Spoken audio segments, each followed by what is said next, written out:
I've heard of methylene blue years ago, specifically in the context of cancer, and I'm curious to hear your thoughts on that. But now there's so many applications of its usage and so much to cover. But I'd love if we could just start off with a bit of the history behind it.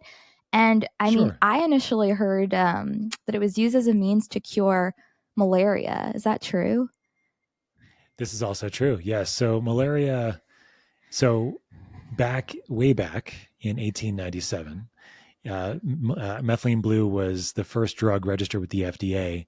At that time, was a very nascent and early organization. It was just starting at that point, and the first indication for using methylene blue was for malaria. But before that, actually, so methylene blue was actually created as a textile dye. So it was something that would dye your blue jeans blue, for example. And so if you got blue jeans in the mid 1800s, it was probably because they were blue from methylene blue. But somehow they figured out that this particular dye also treated various infections, including malaria. And it's unclear exactly how they got from dyeing blue jeans to treating malaria. But what they did realize is that even at very high doses of methylene blue, you could kill pathogens, including malaria, but you would leave the normal cells, the host cells, intact without any damage. And that's why it got the name of a magic bullet at the time. Because at that point, there were no antibiotics, there was no antimicrobials available. Everything was really very, very early on in that process. There was penicillin, and antimicrobials didn't come around until the 1950s. And so you had methylene blue being one of the primary antimicrobials available after about 1897. And so it was used for any number of different things: fungal infections, bacterial infections, especially urinary tract infections, because methylene blue concentrates in the urine. And this is when you urinate, when you're taking methylene blue, your pee will be a bluish color, most likely.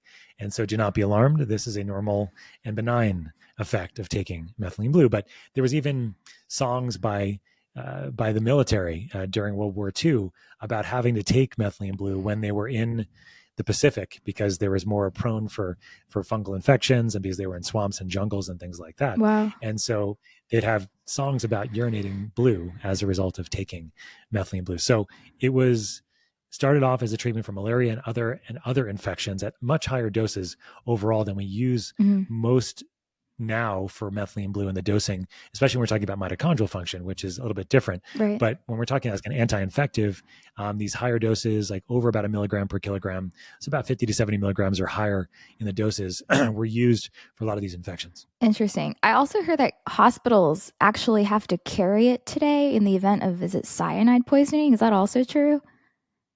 Yeah, so it's actually still on the World Health Organization's list of essential medications Wow. for not actually just cyanide poisoning, but something also. So cyanide poisoning is very, very rare, as you Right. can imagine. Cyanide is a toxin that actually destroys part of the powerhouse of your cell, your mitochondria. And because cyanide does that, you can't make energy. But what methylene blue can do is actually rescue and compensate for that poisoning and prevent you from fully losing the capacity to make energy. So yes, if you're poisoned by cyanide, which is unusual, methylene blue is a rescue for that. Methylene blue is also a rescue for something called methemoglobinemia. Mhm. Very long name. All that really means, in essence, is that your red blood cells, which typically carry oxygen, are unable to do it. There's a lot of different reasons why this may happen, but in essence, what as a result of not being able to carry the oxygen, obviously you can't oxygenate your cells and you can't get energy made. And so methylene blue allows you to reverse that process and allows you to carry oxygen as a result of having methylene blue on board. So yeah, I have a friend of mine. He's an ER doc in Southern California, and he uses it not often, but he does use it when you have this change in the ability to carry red blood cells. It's also used in severe sepsis, so severe overwhelming infection. Mhm. And this is at very high doses of methylene blue. It's used as sort of more of like a last ditch effort, but Yeah. in other countries around the world where they don't have the access to the same things that we do. It's actually used more frontline because it actually can increase the vascular tone, so decrease the vasodilation or the dilation of blood vessels that can happen with a severe septic shock kind of thing. That's so So, interesting. and it's also used in the medical world for medical marking. So in breast cancer, for example, Yeah. it's used to look for sentinel nodes. And in transplant surgery and GYN surgeries, it's used to make sure that the bladder and the ureters that come from the kidneys that fill into the bladder, like little tube that does that, goes back and forth, or it just goes from the kidneys to the bladder. Like they check to make sure they didn't make any damage to that. So they actually inject methylene blue into the ureter or into the bladder to make sure nothing's coming out and going the wrong way. So Wow. there's absolutely a number of medical uses still. So interesting. So you kind of touched on it, but the actual mechanism by which it works. So I've heard it's basically a redox agent. For someone what's the elementary description of how it actually works? It enhances mitochondria, ATP production. Like, what is the 101, Dr. Scott?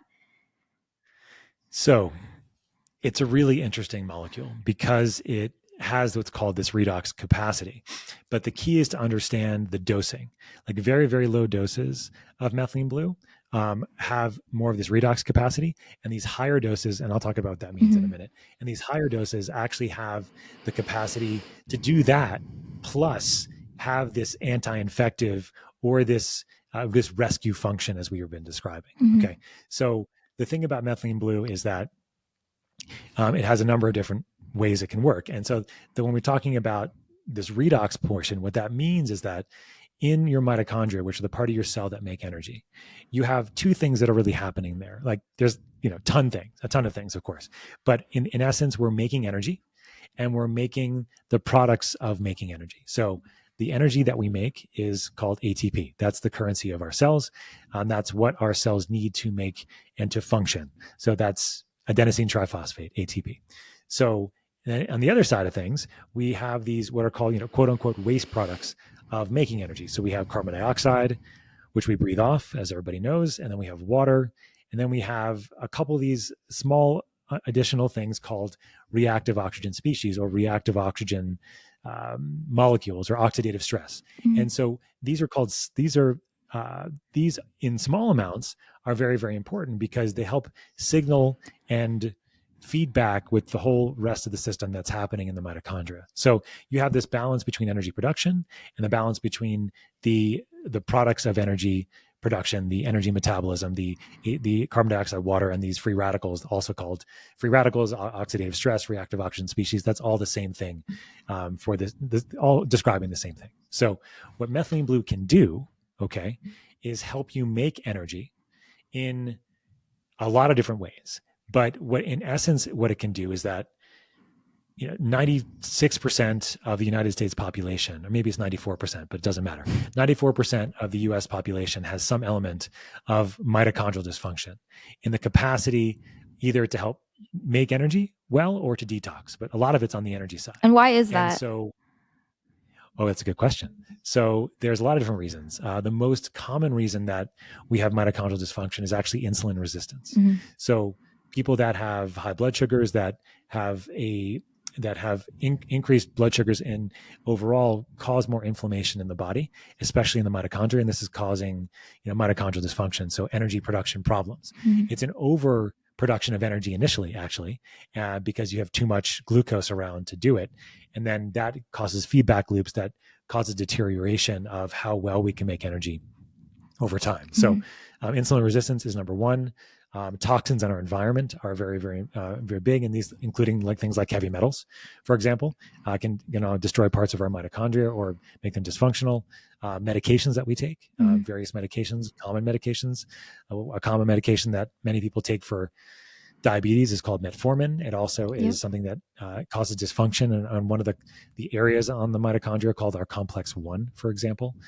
So those are some of the major categories, but overall, as a result of that, about 94% of the United States population has some element of metabolic dysfunction, which is the ability to make energy in a detox.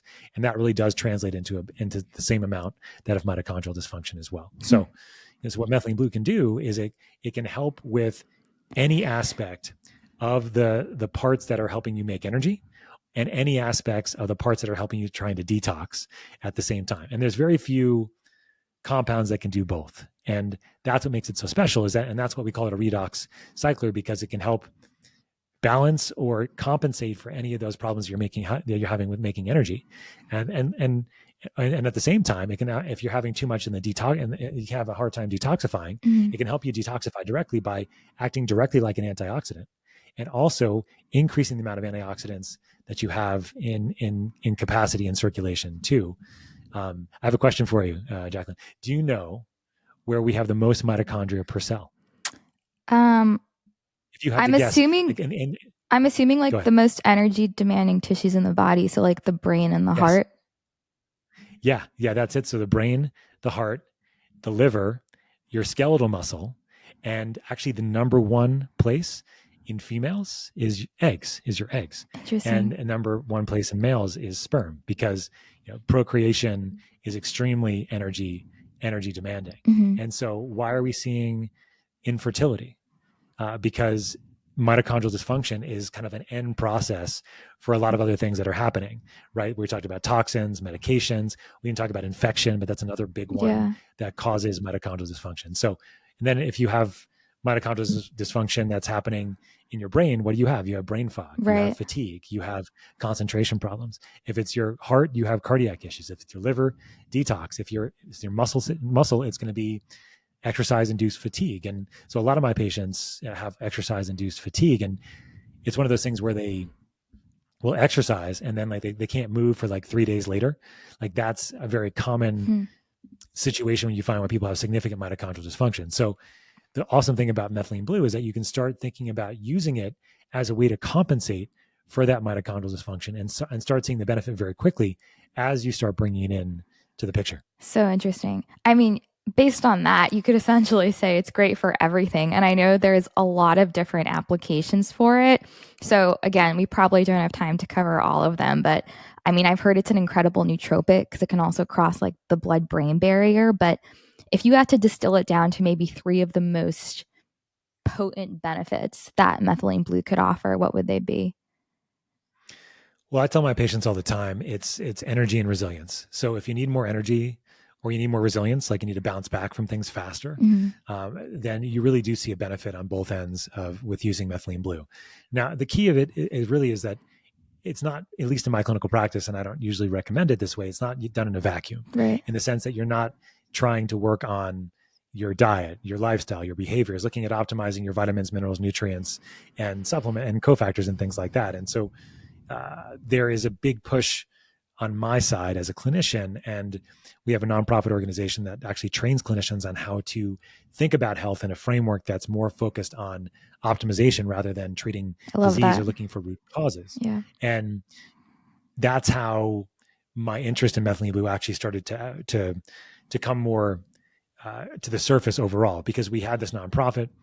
We're working with patients in a framework that's optimizing health, and looking at optimizing that overall takes a long time for most people. It's not like you can optimize health over a month or two. Typically it's going to take 6 months, a year longer to truly optimize somebody's health, because like what I often tell my patients is like, it took you 40 years to get here.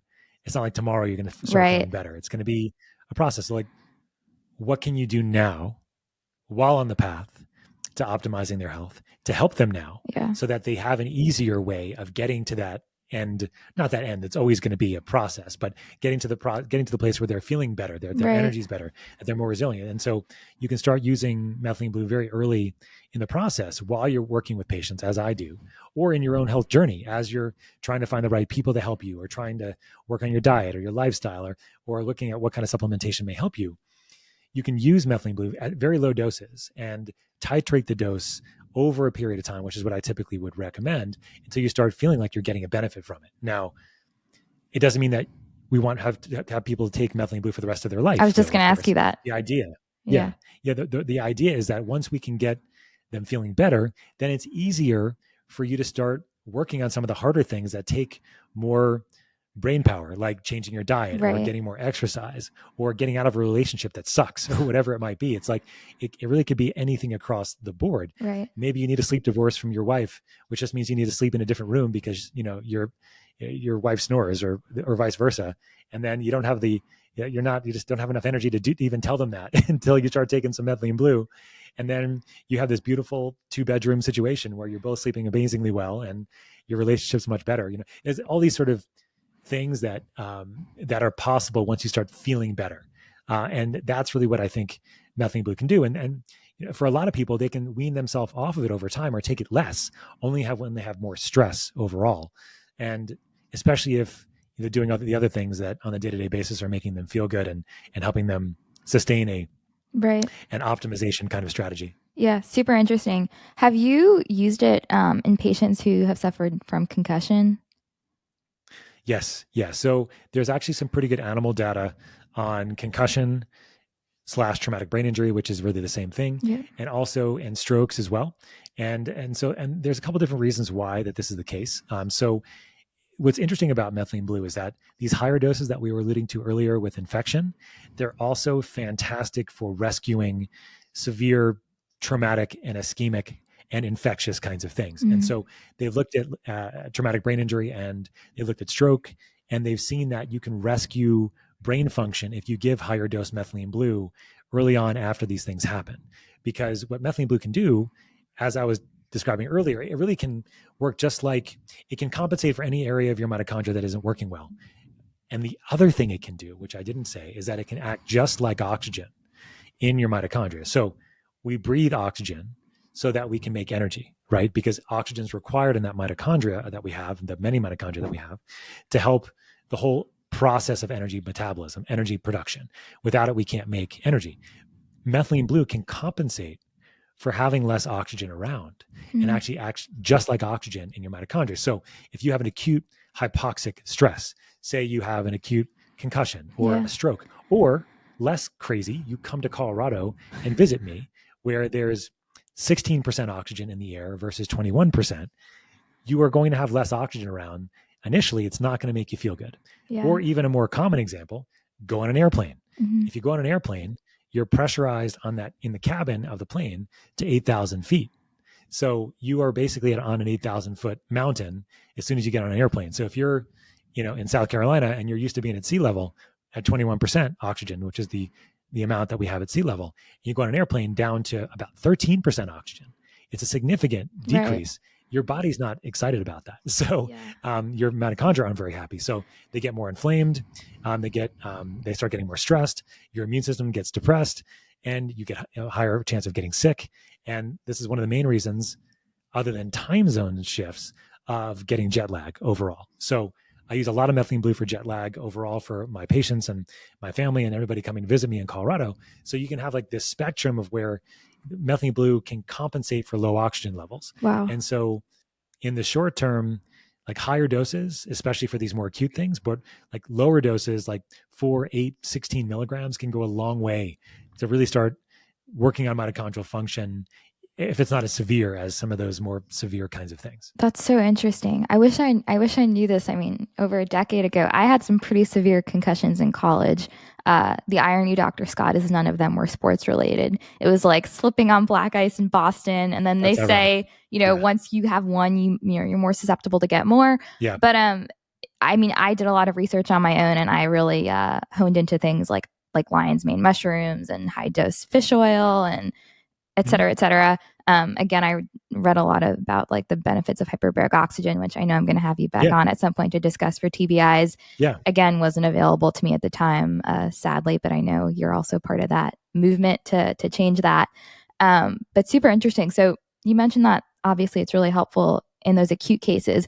What about more in the sense of like prevention? So here's an example. I had Dr. Matthew Dawson on the show from Wild Health on 2 weeks ago. His episode actually just published today. He's also brilliant. We were going through an old genetic report I got, and I found out I carry the ApoE4 variant for possible development of dementia. So we had a really great discussion on, genetics are essentially useless without the context of lifestyle, right? And talking about epigenetics. Yes, yeah. So in someone with the ApoE4 variant, would you recommend using methylene blue in more of a preventative manner? Yeah, it's a really good question. I think what it comes down to is that um, I really appreciate the conversation that sounds like you had, which is that your genes aren't your destiny, right? Even if you have two of those ApoE genes, which Right. is gives you like a 60 or 70% chance of getting early onset dementia, there's still a 30% chance that you won't, right? So and so with one variant, it's much lower than that. There is some increased risk, but Right. it's not dramatic. It might be like, I think it's 2 two, or I can't 3. remember, like, Yeah. yeah, 2 or 3, something like that, right? So it's not a huge amount of increase, but there is some 2 or 3 times. It's not a small amount, but it's not 70% or something like that. Right.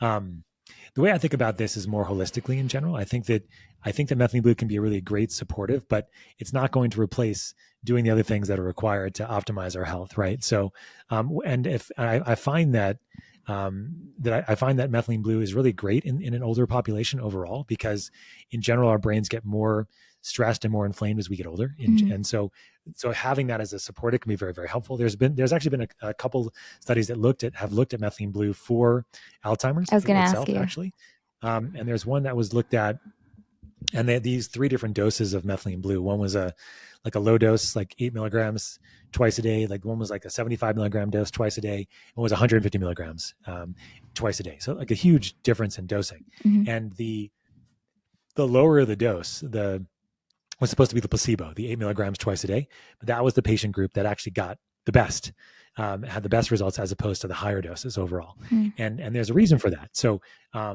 when you get higher doses of methylene blue, you are creating not only more energy, but you can over time potentially create more stress in the system too. So you have to be very careful with that. And so like that's why higher doses, like over a milligram per kilogram or so, should likely not be used over longer periods of time, Mhm. but only used for short periods of time if at all possible, Mhm. because it can create. So methylene blue has this redox capacity, as we said. It has the energy production, the antioxidant capacity that you can have. But if you use high doses for long periods of time, it actually can have the opposite effect and just cause stress on the system. Mhm.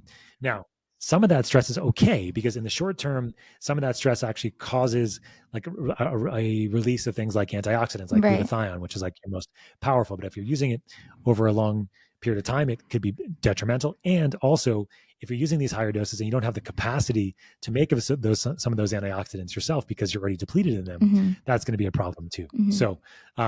So I think that's what happened in these kinds of patients, where their brains were already under more stress, Yeah. and then they were giving them these higher doses of methylene blue, which are trying to stimulate their brain's production of glutathione, for example, and it just wasn't able to do that because they didn't have enough of their own antioxidants to do it, right? Yeah. So this is a kind of long-winded answer to your question, but in essence, what I say for methylene blue, for people that are healthy, that are pretty well optimized overall, so like my athletes, my high performers, that 4% or 6% of the U.S. population that doesn't have metabolic or mitochondrial dysfunction, is that I have them use it when they are under more stress overall, right? So when they're going on an airplane, or they Mhm. had a bad nights of sleep, or they're under more stress at work, then to use it then as opposed to using it more regularly.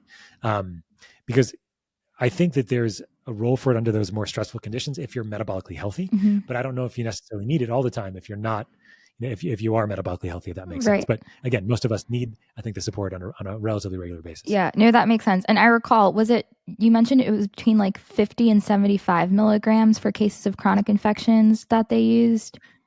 Yeah, usually chronic infections are going to be somewhere between 50 and 300 milligrams.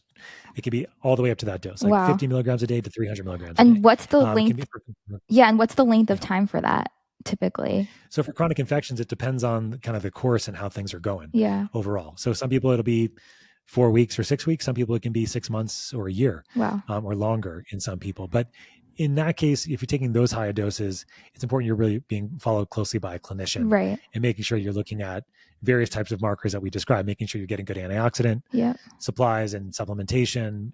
The other thing that high dose methylene blue can do, 50, 75, 100 over long periods of time, is actually shrink the diversity of your gut microbiota, Mhm. because it's also an antifungal Yeah. and antibacterial as well. So you have to think about the risk versus the benefit. But I Right. have a colleague of mine that's taking 300 milligrams of methylene blue daily right now, for Babesia and Bartonella Yeah. specifically. And actually it's more for Bartonella than Babesia. Yeah. And so I have some of my Lyme docs and that do those higher doses. Right. But in general, most people benefit at much lower doses than that overall if they have mitochondrial dysfunction as the primary and it's not an infection. Right. So what I will typically do with my patients is even if they have chronic infections and I want to get them to that higher dose, almost always start off at lower doses and slowly titrate them up. So I'll start off at like 4 milligrams, which is really low, but it actually can be 4 milligrams can be fantastic for some people that have just pure like mitochondrial dysfunction. I know it sounds like it's kind of minimizing mitochondrial dysfunction, but even just a small amount can go a very long way. But I usually titrate the dose 4 milligrams, and then I increase it every about 3 to 5 days. I increase it another 4 milligrams or so until I start seeing a response. And then depending on what that response is, if it's a mitochondrial response, fantastic, if that's what we're looking for. But if it's more of like an infectious kind of thing that we need to deal with, then we'll start increasing. We'll go up on the dose further until we start seeing response to that infection. And that's usually it usually takes about 25 milligrams to 50 milligrams until we start seeing a response to infection. But again, I like to go slowly because everybody that has chronic infection also has chronic mitochondrial dysfunction, right? Yeah. And so if you go too fast, you can get people that get like those kind of detox kinds of symptoms, like you have muscle aching reaction. Like muscle aching, like little abdominal discomfort, GI discomfort, some headaches, irritability. Like those can happen with methylene blue too. Yeah. But it doesn't typically happen as much if you start off at super low doses and titrate up over time, because it's kind of like methylene blue is an adaptogen in some ways. When you start super low like that, if you need more detox, it's going to do that first. If you need more energy, it's going to do that first.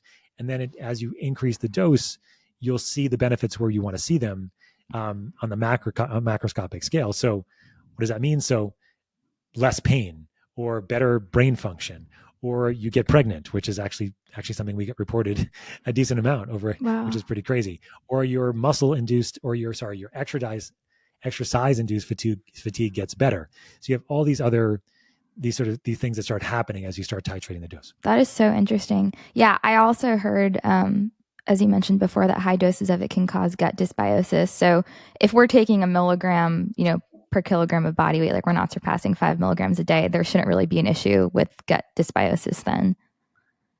So to be clear on the dosing, so 4 milligrams, 8 milligrams, 16, 25, those aren't really going to affect the gut microbiota very much at all. Okay. But once you get to about 50, 75, so 75 milligrams or 70 milligrams is about 1 milligram per kilogram for the average human.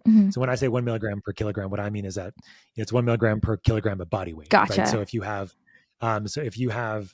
if you're 70 kilograms, right, then it's going to be a 70 milligram dose. Right. So 70 kilograms is about like 150 pounds, just to kind of give the calculation for those who don't know the metric system very well. But so just to give you a feel. So when we're talking about causing gut changes, I would, dysbiosis, I guess would be, I would say more of it's like just a shrinkage of the gut diversity per se. But that could lead to dysbiosis over time, potentially. So that's not going to happen until around 50 or 75 milligrams if you're taking that over the long term. Short term, not an issue. Okay. Is there a benefit of taking methylene blue intravenously or through drops, for example, than capsules? Yeah, so the methylene blue IV has been around a long time, and that's actually how it initially was. It was an oral treatment for malaria, right. IV treatment as well once they started doing it. But the IV is really not necessary for the most part, unless you have an acute issue, like you need to go to the hospital, you have cyanide poisoning, you have methemoglobinemia, you're using it in those capacities. It's also used for septic shock or for infection sometimes too at these higher doses. The interesting thing about methylene blue is that whether you take it orally or you take it IV, almost 100% of it gets into the body. And that's very rare because most things that we take, like a supplement, for example, will have a bioavailability that's much lower than the dose that you're taking. So very common to have 10 or 20% bioavailability on a supplement, which means if you take 100 milligrams of something, you're only getting about 10 milligrams in the body, for example. But with methylene blue, whether you take it IV or orally, you're going to get almost all of that in the system, which is super interesting. It's just going to be how fast it gets in the body. So IV is going to obviously be your fastest. Buccal delivery, so like in your mouth over here, that's going to be the second fastest. Mhm. And then swallowing, it's going to be your third fastest, right? Because if you swallow, it has to go through digestion into your stomach, intestines, your liver, and take that way. So if it's IV, it's going to go to the brain faster too. You have to be a little bit careful of that because methylene blue also has this other capacity that we didn't talk about. It also has has this way of increasing some neurotransmitters in the brain, Mhm. including dopamine, norepinephrine, and serotonin. And so that's actually methylene blue has been studied in depression, in bipolar. It boosts your mood. It does that. But if you're taking drugs like SSRIs, for example, or Right. SNRIs, so like some of the newer generations, you could potentially have a potential complication there if you're taking IV, especially because you're going to have that dose in the brain be very, very high very quickly. Right. And the risk there is something called serotonin Twin syndrome, syndrome. Yeah. which is extremely rare. Extremely rare. It's never really been reported in oral dosing of methylene blue, even if somebody's on an SSRI. But I do tell people that are interested in methylene blue, if they are taking SSRIs or SNRIs, they need to work with a practitioner so they can go very slowly with their dosing to see the benefit. So the route of delivery is just how fast you're going to get methylene blue in, Yeah. and thinking about that potential complication of those neurotransmitter release. And then the other thing you have to think about is where you're getting your methylene blue from. The problem with methylene blue is that it's very often contaminated. It can be contaminated with heavy metals specifically, including lead, cadmium, mercury, and arsenic. Okay, Mhm. so we don't want those mostly, right? So it's not something we want in our system. And so you have to be very careful where you're getting your methylene blue from. And um, when we were looking to develop things in this space and looking at products, it took us about 9 months longer to release our first products with methylene blue because we needed to find a good source that wasn't contaminated. Hmm. Because the problem is you can get methylene blue that's called USP, which is like pharmaceutical grade. USP, the letters mean pharmaceutical grade, but even that can be contaminated, which was crazy. And so it took us a long time to find clean stuff. And then every batch that we get, we test again to make sure. And so if I can implore your listeners to do one thing, it would be to not buy supplements on Amazon. Yep. Okay. I don't care if it's methylene blue or if it's vitamin C or anything in between, because you just don't know what you're getting. I can't tell you how many times there's been reports of even what looks like legit supplements getting sent to people's houses, and it's all counterfeit stuff.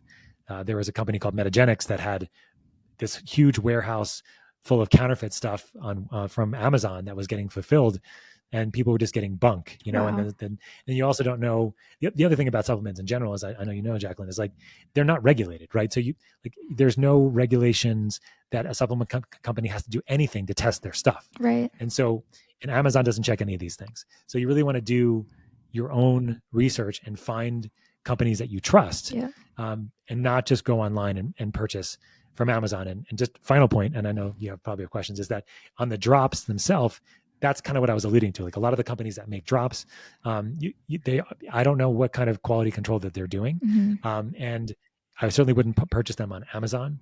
And the final thing is that drops are just so freaking messy, Yeah. because methylene blue, guys, it's a dye. It will dye things blue. Your urine, we mentioned, but it will dye clothing. It will dye your mouth for a little while. That will go away, but it will dye your countertops as well. Wow. So you have to be very careful on like your countertops and in your sinks. So actually, I can keep talking always, but there's actually there's a antidote for surfaces specifically. So if you get methylene blue on a surface, if you have vitamin C around, buffered vitamin C will get it out actually very, very quickly, because it counteracts the Interesting. blue itself. Yeah. Wow. But it doesn't work in your mouth that way, but it works on surfaces. Wow. So interesting. No, I mean, I couldn't agree more with everything you said, especially the Amazon point. I purchase my supplements from FullScript. I'm sure you're familiar with that platform, but all my favorite brands are on there. Trust everything that's coming from there. But yeah, sadly, too many people. They have a good, yeah, they have a good process there. I know the medical directors of FullScript well, and they Yeah. have a very good vetting process overall. So Yeah. I'm a fan of what they do. It does take some of the guesswork out for Yes. clinicians, especially because then you don't have to worry as much about what you're getting. Although, Fullscript doesn't carry certain types of products. It doesn't carry things with CBD. It doesn't carry Yep. things with methylene blue, for example. Right. It doesn't carry others, but it's a good resource for clinicians. I 100% agree. Yeah, no, absolutely. So one area I did want to touch on with you that I'm super interested in is stacking therapies or supplements with methylene blue, right? I mean, in the Yeah. biohacking space, we hear all these things about you get extra added benefit from, whatever it is you choose to do by stacking things. So could we start with supplements, Dr. Scott, first? Like, are there any supplements like vitamin C, alpha lipoic acid, I've heard, like things that could enhance the efficacy of the methylene blue? So when you're thinking about methylene blue as a supplement, you're thinking about what it's doing, right? Are you looking for more energy? And are you looking for more detox capacity? Are you looking for both? And so then you have to supplement or think about supplementing in response to that. So many of the people that I work are in the endurance world. So I'll give you a good example. There's a race out here called the Leadville race here in Colorado. It's an ultra marathon. It's 100 miles. It's the hardest one in Wow. the country because you have to come to Colorado and you're going up 13 and 14,000 feet peaks, and it's crazy, right? And so that's a very different race compared to like if you need to detox more because you're toxic and you need to work on that, right? Right. But on the endurance side, we know that methylene blue can actually, at least anecdotally, we don't have a lot of research here yet, but we have a really good sense that it's going to increase endurance because it can help with that increased capacity to make energy for longer, right? Because it can act just like oxygen. So if you don't have as much oxygen around because you've been running 100 freaking miles like you're a crazy person, then you're going to need additional support along the way, right? So what are these people doing? What's their basic stuff? They're using electrolytes, right? And they're using things that increase energy capacity. And so oftentimes when I'm thinking about using methylene blue, I'm like, what are the other things that are required to help you make and support you making energy? Mm-hmm. So your vitamins, like your B vitamins, are really important. So like your B complex, because you need all your B vitamins to help work your mitochondria so you can make energy. You need trace minerals as well. So you have like your copper, your magnesium. These are really, really important. Your zinc as well to help you make energy. And then I'm also thinking about, how are you going to get more more blood flow to various tissues, right? So you can think about using things like nitric oxide as well. Mm-hmm. There's some controversy on methylene blue and nitric oxide, which we can talk about if you'd like in a minute. But in general, what we're really trying to do when we're trying to increase energy production is that we're trying to give all the accoutrements, all the things that are required around energy production with methylene blue. So oftentimes that's as simple as me giving somebody a B complex along with their methylene blue at the same time. Now, if it's more on the detox side of things, right? Like they have more detox requirements. So I guess back to the Leadville guy for a minute, just because to finish that. So what we were doing with the Leadville guy is that what I did with him is that he was doing his usual things, his electrolytes, his vitamins. He was also using glucose, right? Because you need sugar as well, because you need a substrate to bring into your mitochondria to make energy, right? So like these long distance runners, they need a source of glucose as well so that they can make energy. It's like we know that most of us, I think, know that we eat because we need to make energy, right? And so especially we eat glucose or foods with carbohydrates and fat as well as our kind of main fuel burning sources. Mm-hmm. So these athletes have to have a lot of substrate, and so they have to have either glucose or fat or both oftentimes actually when they're racing. So they do exogenous ketones, they do glucose and things. So he was doing all of that, and then we added methylene blue that he was taking 32 milligrams every 4 hours. Wow. And then he was also taking this combination of methylene blue with nicotine, caffeine, and CBD, which is another one that we created. He was taking that every 4 hours, and he finished his race. He had done it the previous year, and this year he came in. His time was 3 hours less, so he came in 3 hours earlier. That's crazy. And that's all. And the main thing we did differently was add methylene blue to his stack. Okay. Wow. So he was stacking. And so this doesn't have to be just for people that are doing like long-term endurance racing, but if you're thinking about it, you are looking at ways that you can increase the capacity to make energy and have methylene blue work better as a result of that. Okay. And then you have on the other side, if you have more on the detox side of things, and then you're going to want to support the system that you can have the capacity to make more antioxidants as well. So bringing in antioxidants can be very, very helpful, especially if using higher doses of methylene blue, because higher doses are going to potentially deplete antioxidants. And so you want to give those higher doses of antioxidants when you're giving these higher doses of methylene blue for more of like a antioxidant capacity overall. So from a stacking perspective, that's kind of my main framework as I think about it from a supplement way. Of course, there's other technologies and things as well. Right. Well, first of all, I want to touch on the nitric oxide controversy. What is that all about? So the quick and dirty on nitric oxide is that nitric oxide is a really important molecule in our body that helps with vasodilation. It dilates blood vessels so that we can get more blood flow to various areas. And so nitric oxide is really important.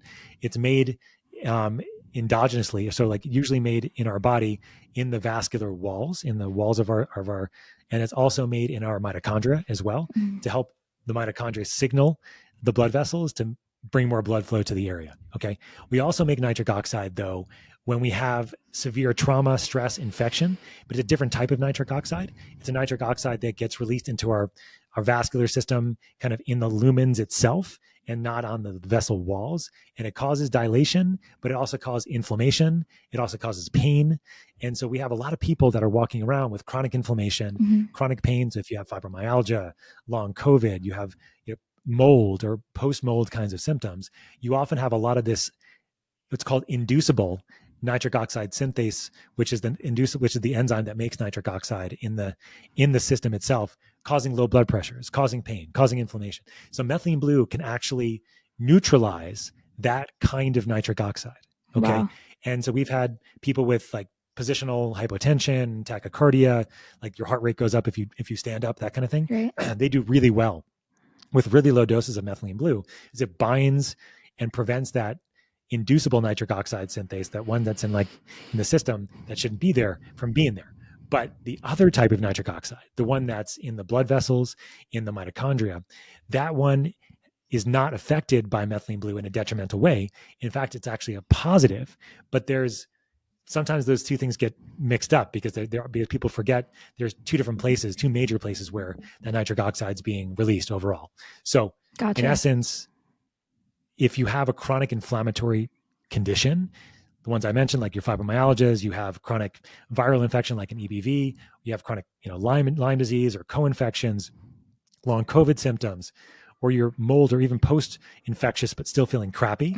Oftentimes it's a mitochondrial disorder issue, and then it's oftentimes as well a nitric oxide issue too. So if you can bind that nitric oxide, you can see some fantastic benefits overall as a result of that piece, along with supporting mitochondrial function at the same time. So that was kind of a long-winded way to answer that, but I was trying to be as complete as I could. Yeah, no, that's super, super interesting. So we touched on supplements to stack with. What about therapies? And I've heard, for example, that when red light therapy is combined with methylene blue, I think it resulted in like a 30% increase in ATP production. Is that true? Yeah, you got it. So there's a good study that was done at the University of Texas in Austin. And there is a researcher down there. His name is Dr. Francisco Gonzalez Lima. And he did the study where he looked at methylene blue plus near infrared light. So this is light at 680 nanometers. It's in the red spectrum. And the combination had a dramatic improvement in mitochondrial function, specifically in the ATP production, as you just described. And that's because photonic light energy is also energy. I don't know about you, Jacqueline. When I first heard about lights, I'm like, it's just a light. What do you mean it's a light? I mean, it's not going to make me do anything. It's kind of crazy to think that you can stand in front of a red light panel, or if you don't have that, just go out in the sun, right? And you get this spectrum of light, and it's energizing you. I mean, everybody kind of knows this intuitively. If you go out in the sun, you feel energized. Yeah. And if you take methylene blue in combination, it can be a crazy amount of energy, so much that you don't know what to do with sometimes. Actually, this is what happened to me just a couple of weeks ago. I was in LA, I was recording, and I went out for a walk with my colleague, our friend of mine that was recording with me afterwards, and I had the methylene blue on board, and I was like, oh my God, I have so much energy, but it was too hot to do anymore so I was sitting in a cab going, I need to I need to go do some push-ups or something. So I gotta get rid of all this energy. It's amazing. So it can be fantastic, that combination. And so, yeah, typically you take your methylene blue and wait about, depending on how you take it. If you take it as a troche, maybe in 15 to 30 minutes. If you swallow it, 60 minutes, 45 to 60 minutes. Then you go out in the sun, or you go in front of your near infrared light panel, and then you can get that combination So interesting. of synergy together. Yeah. And That's the biggest, you that's the biggest combination. no, I was just gonna say, I'm just thinking of like kindergarten and like the color spectrum, but is that because like methylene reflects blue and absorbs red that it's so effective when combined with red light? Well, it's a good question. I don't know exactly if it's a color absorption thing, but you actually bring in a very interesting point, which is that methylene blue is blue, right? And there is something about the blue color itself as it's working in the mitochondria, Right. and it very well could be related to the mitochondria itself make light as well. And I don't know the spectrum that they make off the top of my head, but this is kind of like very nuanced and very new kinds of things as to understand like what the actual color itself is doing. But there very well could be an interaction with the red light itself as the photonic coloring of the light itself. It's a really good question. Yeah. And I don't know the answer to it. But. Super interesting. One other quick question that came to mind. Again, there's so many applications of it, but in terms of addressing like chronic infections, certainly it increases ATP production for our mitochondria, which is helpful, right, for someone who has a chronic infection Yes. and has constant inflammation. But is there another mechanism where it like actually kills like the bacteria? And is that like a dual, like Yes. how does that work? Yeah, thank you for making that clear, because at these higher doses, what methylene blue is actually, so I mentioned how methylene blue can actually increase your need for antioxidants, right? And the reason for that is that what happens is at these higher doses, what methylene blue does is creates something in the body called hydrogen peroxide. Mm-hmm. And everybody's heard of hydrogen peroxide as an antiseptic. It's a cleaner, but our cells use this every moment of every day to clear things out, to kill things, to not only kill pathogens, but also kind of to kill cells that we don't need, our normal cells, because our human cells are always being turned over, as we know. And so what methylene blue does is that increases the production of hydrogen peroxide. And so hydrogen peroxide kills viruses, fungus, and bacteria directly. And the cool thing about this is that most antibiotics stop working over time because bacteria, fungus, and virus become resistant to them. Mm-hmm. But there's never been any resistant patterns that have been described for methylene blue, because it's not working on the bugs in a way that could cause resistance, because it's increasing hydrogen peroxide. Mm-hmm. So some bugs have a higher slight sensitivity to hydrogen peroxide or not, but they're still sensitive to hydrogen peroxide. And so that's why it's some of the things like malaria that we talked about in the beginning. Malaria, the drugs that we use, so many of them now are resistant, and you can't use them for malaria anymore. So methylene blue is coming back as a drug for malaria because it still doesn't have any resistant patterns compared. So the mechanism is different. Right. There's the mitochondrial mechanisms, enhancing mitochondrial function, energy production, compensating for any areas in the mitochondria that aren't working very well, and then detoxification, directly acting as a detoxifier. Like it can be an antioxidant itself. Okay. Yeah. But at these higher doses, what it does is it has those functions, but in addition, it creates this hydrogen peroxide, and that kills bugs directly. And at the same time as killing bugs directly, it's also stimulating the body to produce your own natural antioxidants, mm-hmm. specifically glutathione that we were talking about before. So that's the anti-infective mechanism. So interesting. Yeah, when you mentioned hydrogen peroxide, my mind jumped to high-dose IVC, which has a similar impact. That's something my mom's been doing for the past few years, specifically for cancer. And with that too, Dr. Scott, have you had patients with like later stage advanced cancers use methylene blue and have, positive impact? So there aren't that many great studies yet. There are a couple studies in breast cancer, actually specifically, where they've used methylene blue with what we call photodynamic therapy, which is basically red light. Yep. The cool thing about that, though, is that we were talked about how there is synergy, right? The synergy between methylene blue and red light causing increased energy production. This is at low doses of methylene blue. Mm-hmm. At higher doses, methylene blue can actually make this hydrogen peroxide more oxidative as well. it's something called singlet oxygen species Mm. and creating more stress on tumors.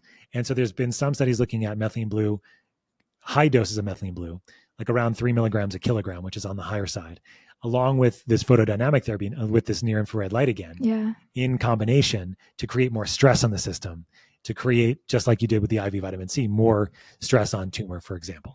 So that's what we're seeing, is that that's been studied a little bit now, the combination of this higher dose methylene blue along with photodynamic therapy for cancer treatment. But in general, the way I typically use methylene blue in cancer therapy at this point is mostly for mitochondrial rescue. So in the people that are getting chemotherapy, especially, and then radiation. Yeah. Chemotherapy is a toxin, as we all know, and then chemotherapy is going to be destroying normal cells as well. And also oftentimes this is going to be a mitochondrial stress. Right. So you can use methylene blue as a way to kind of support the mitochondria as somebody's going through chemotherapy and radiation. Very interesting. And lastly, I mean, we spoke about dosing, right? And certainly there are some drawbacks with extreme doses. But other than that, I mean, are there any other side effects that aren't quite so great that people should be aware of when taking methylene blue? So if you're pregnant or breastfeeding, you shouldn't take methylene blue because it's technically contraindicated in those particular scenarios. Okay. The other thing we mentioned is that you really want to try to titrate the dose as much as possible. So not starting off at 50 or 100 milligrams. It's usually going to be too much unless you have an acute issue. Okay. If you have an acute problem, like an acute infection, acute trauma, ischemia, like I have all of my patients have higher dose methylene blue in their medicine cabinet at the ready in case any of those things kind of happen. And like a good example would be like my mom, who had a tick bite maybe 2 months ago now, and like lots of localized swelling. And so I gave her 150 milligrams of methylene blue times one dose, that's 2 milligrams a kilogram. And then I gave her 50 milligrams a day for 5 days. Now she took antibiotics instead because she lives as well because she lives in New York, and there's lots of Lyme bugs there as well. Right. But she felt fantastic and she tolerated this high dose. I was worried because I gave her like 150 milligrams at 5 o'clock at night, and I typically wouldn't do that to somebody when they first started because it could be energizing, and I didn't know if she would sleep. But like these higher doses can be tolerated if you have an acute issue. But in general, if you have more of a chronic thing going on, then you want to start off with these lower doses because you have kind of these detox symptoms that are possible. A little bit of GI distress can happen. A little bit of headache is possible too. It typically goes away as you kind of titrate the dose. If you do have high blood pressure, it's something to be aware of too, because methylene blue does increase those neurotransmitters, the norepinephrine, the dopamine, and serotonin. Right. So if you have high blood pressure already and you're taking medication, sometimes it can raise the blood pressure a little bit. So you want to be careful there as well.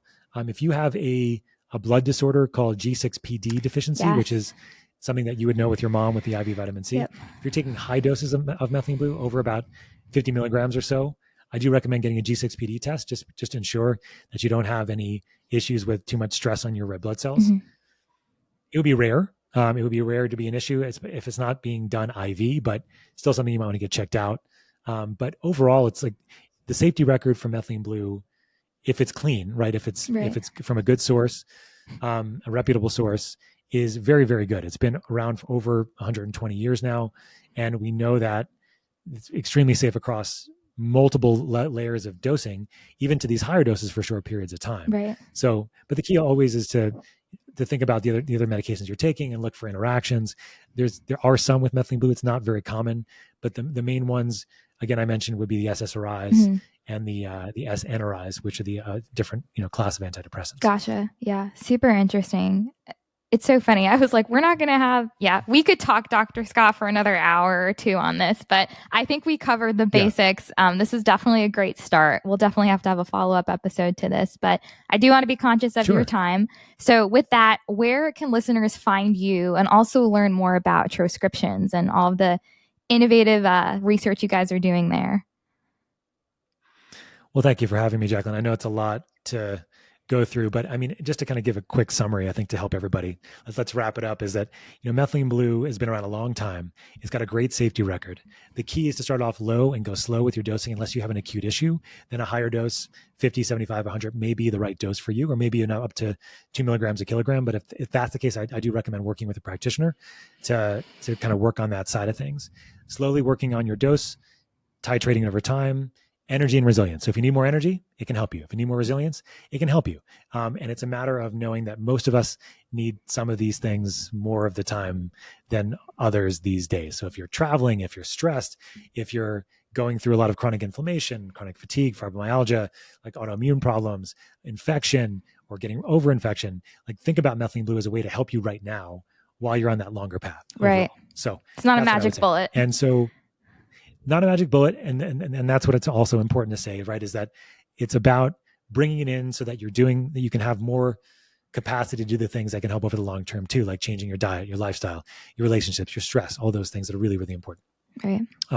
And so you can find me. You can find me on Instagram. It's probably the easiest place at Dr. Scott Sherr, DrScottSherr. So we've been talking about methylene blue a lot. And so we have a company called Troscriptions. It's the word troche and the word prescriptions mashed together. Troche is like a dissolvable lozenge. And so troscriptions.com, at Troscriptions. And it's a great delivery device overall, or dosage, because it can go up here and dissolve, but you can also swallow them too, especially the ones that have methylene blue in them, because methylene blue is a very blue pigment that we talked about before. So you may just want to swallow that, and that's completely okay. If you're a practitioner, we also have a higher strength methylene blue on the market called Tro Plus Blue. And that's something that you can potentially get for your office and get to your patients, which is what I give all my patients and have in their medicine cabinet in case there's an emergency and that kind of thing. So so you can find us those places as well. Awesome. I will include the links to all of those in the show notes. And my last question for you, Dr. Scott, this is my favorite one to ask, and that is, what does being well and strong mean to you? So what comes to mind first is that it's resiliency, right? Because all of us are going to be subject to things that we don't anticipate every single day of our life. So are we mentally and we physically resilient? So creating a good mindset, or a strong one that has a good grounding, that's where meditation and mindfulness and those kinds of practices can be very, very helpful. So that when your kids are screaming all around you, like they are with me all the time, I can imagine that I'm in the eye of the hurricane, calm, collected, and everything else is just happening around me. It's all good. It's just happening, right? So that's a big resilience. And then physical resilience, of course, is really important, so that we have the ability to get up and move and do things that we want to do.